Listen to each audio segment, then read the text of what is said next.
Hola amigos, actualmente en el viejo mundo hay una serie de proyectos de nuevos canales, unos más complejos que otros, que de una u otra forma pues van a modificar las actuales rutas de comercio.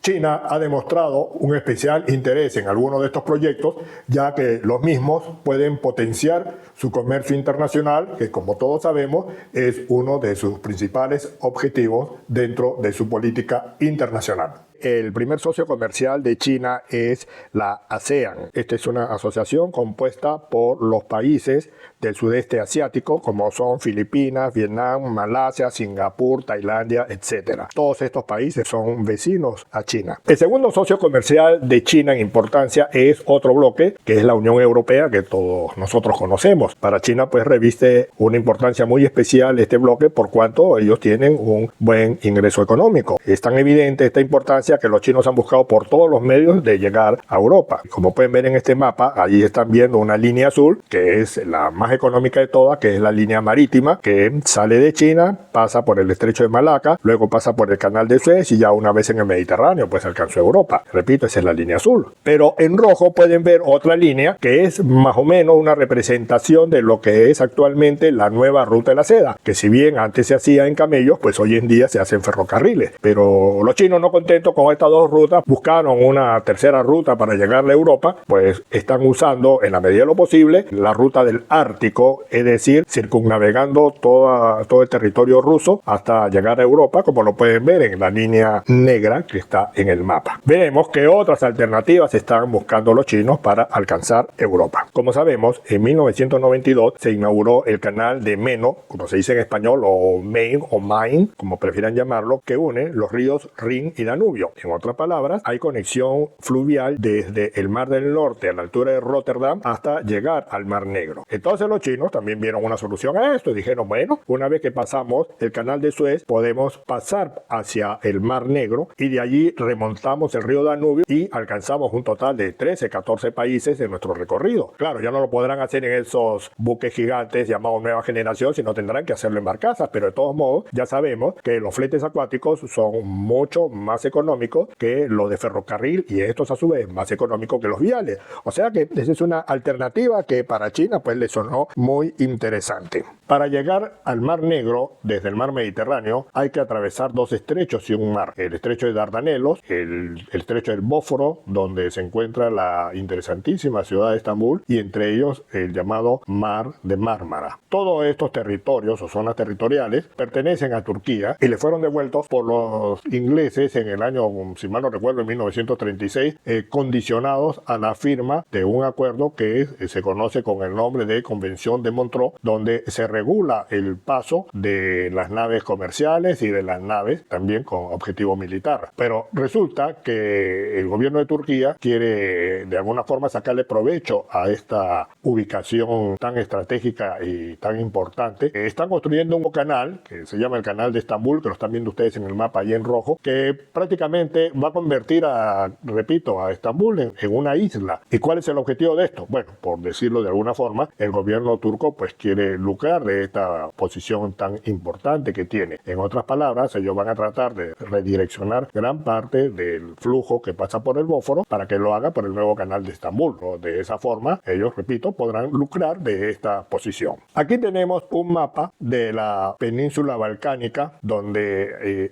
tenemos remarcado tres países: a Grecia, Macedonia del Norte y a Serbia. En el lado derecho pueden ver que está en rojo el canal de Estambul, que está en construcción y que se inaugurará en 2025 aproximadamente. Si nosotros observamos la parte fronteriza entre Serbia y Macedonia, hay una pequeña cadena montañosa llamada SAR que sirve como Divortium Aquarum de los ríos, es decir, separa las cuencas de los ríos. En este caso hay un río que va en dirección norte, que es el río Morava, que atraviesa Serbia y finalmente desemboca en el río Danubio, y por otro lado hay un río que va en dirección sur atravesando Macedonia y parte de Grecia que se llama río Vardar y que finalmente pues desagua en Tesalónica, que es la segunda ciudad de importancia de Grecia y es el segundo puerto también después de el Pireo. Entre estos dos ríos se tiene planeado hacer un canal y que de hecho ya los chinos pues han ofrecido un financiamiento para su construcción. De hacerse este canal pues no tiene ningún sentido que para alcanzar el río Danubio haya que hacerlo a través de territorio turco. Por supuesto, la construcción de este futuro canal ha motivado la reclamación de parte de Turquía. Adicionalmente, podemos decir que de estos dos puertos, los dos puertos más importantes de Grecia que están señalizados allí, ambos tienen participación mayoritaria de la compañía china COSCO Shipping Company, sí, la misma que está construyendo el puerto de Chancay en Perú. Estos puertos pueden ser usados por China para que cuando lleguen los barcos llamados nueva generación, es decir, los que cargan 20.000 contenedores a la vez, puedan usar el Pireo y Tesalónica como puertos hub o puertos de acopio y de allí pasar la carga a barcazas para que puedan subir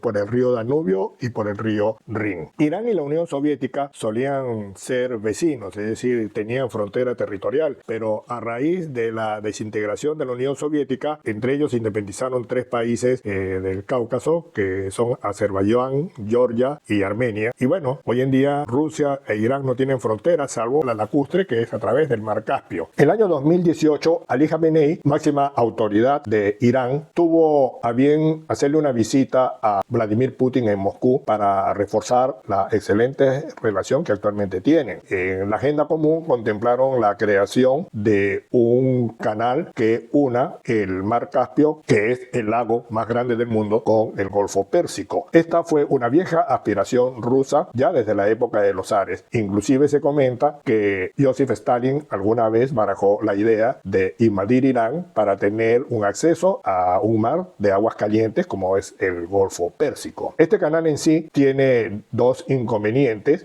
Uno de ellos es el financiero por el alto costo que implica y que en este momento pues ni Irán ni Rusia están en condiciones de financiarlo, pero ambos cuentan con un amigo común que es China y que este país sí está dispuesto a hacer el financiamiento de este proyecto por su propio interés. Además, el proyecto tiene dificultades técnicas. Me explico. La variada orografía de Irán contempla varias cadenas montañosas, contempla unos desiertos con altísimas temperaturas, por donde en teoría iría el canal. También debemos considerar que Irán está en una zona sísmica y que la superficie del Mar Caspio está a unos 40 metros por debajo del nivel del mar. Ustedes imaginan la catástrofe que podría suceder si alguna vez hay un sismo y que este sismo sea capaz de fracturar las esclusas. Las aguas del Golfo Pérsico se desplazarían hacia el Mar Caspio, lo que originaría la inundación de Bakú, capital de Azerbaiyán. Hay otro proyecto más sencillo propuesto por la India, que sería un proyecto ferroviario que partiría del puerto de Chabahar, atravesaría Irán, luego atravesaría Azerbaiyán para finalmente llegar a Rusia. Este proyecto es mucho más sencillo, también tiene un menor costo, pero el costo operativo sí sería mayor. Adicionalmente al canal de Irán, Rusia tiene un proyecto para construir un canal que una al Mar Caspio con el Mar de Azov, por ende con el Mar Negro, tal como lo pueden observar en este mapa. Todos los proyectos que acabamos de ver son de vieja data, pero a su vez todos están condicionados al pase de la Marina Mercante China por el Estrecho de Malaca. Como se sabe, el Estrecho de Malaca es el paso marítimo de mayor movimiento a nivel mundial. Inclusive por allí pasa el 70% del petróleo que China consume. En un extremo del estrecho se encuentra Singapur, país que supo aprovechar su ubicación geográfica para convertir su puerto en un puerto hub a tal punto que en la actualidad pues es el segundo puerto de mayor movimiento en el mundo después del de Shanghái. Adicionalmente les puedo decir que los estadounidenses tienen en Singapur una gran base naval que controla el movimiento marítimo que pasa por este estrecho. Ahora se entiende pues cuál es la urgencia que tienen los chinos de buscar una vía alterna al estrecho de Malaca. Hace más de un siglo se contempló la posibilidad de construir un canal en el istmo de Kra en Tailandia para unir el océano Índico con el océano Pacífico, es decir, como una vía alterna al estrecho de Malaca. Sin embargo, a finales del 2023, el primer ministro de Tailandia declaró que lo que se va a construir es una vía férrea en vez de un canal, lo cual significa pues que los barcos descargarán por un extremo del istmo, luego se llevará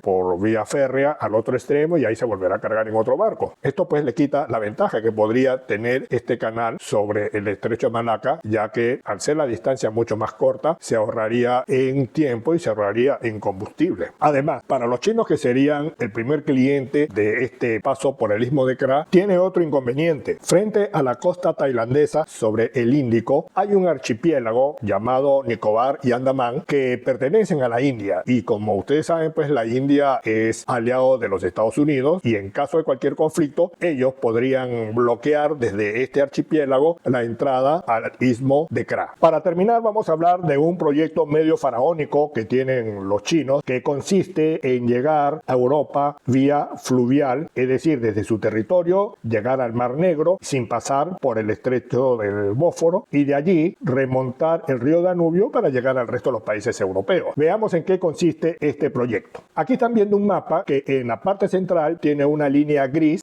que va de sur a norte, que nos representa los montes Urales, montes que, como ustedes saben, pues separan los continentes de Asia de Europa, y además de los continentes, pues separa las cuencas de los ríos. Si vemos en la parte central, marcado allí en amarillo, en la frontera entre Mongolia y China, nace un río llamado Irtish, que luego pasa a territorio de Kazajstán y continúa en territorio ruso para finalmente desaguar en el Ártico. Ese es el único río que tiene China que desemboca en el océano Ártico. Para el lado izquierdo, es decir, para el lado occidental de los montes Urales, es básicamente la cuenca del río Volga, que es el río más grande que tiene Europa. Hay un tributario del Volga llamado Kama, que está relativamente próximo a los montes Urales, y los chinos están proponiendo construir un canal para unir el río Irtish con el río Kama. Este canal tendría una extensión de 1.200 kilómetros, además de todas las dificultades técnicas que pueda tener. Y por otro lado, si los chinos fueron capaces de construir durante mucho tiempo un canal que tiene 1.800 kilómetros, que es el Gran Canal de China, este canal sería 2/3 del Gran Canal de China, y con una tecnología que estaría actualizada a nuestros tiempos, no sería ninguna sorpresa que los chinos logren unir el río Irtish con el río Kama. Una vez construido este canal, es posible ir desde el río Irtish al río Kama, por lo tanto, estar en la cuenca del río Volga, que a su vez le permitiría llegar bien al mar Caspio o bien al mar Negro. Este proyecto, de concretarse, no podría estar bajo vigilancia o control de los Estados Unidos, por cuanto sería una vía interna entre estos tres países, es decir, China, Kazajstán y Rusia. Además, debemos decir que en los tiempos actuales las relaciones entre estos tres países es excelente. Como hemos podido observar, ninguno de estos proyectos está exento de dificultades, pero el ser humano ha demostrado que con imaginación, ingenio, tenacidad y arduo trabajo es capaz de conseguir metas que antes se consideraban imposibles. Será hasta una próxima oportunidad.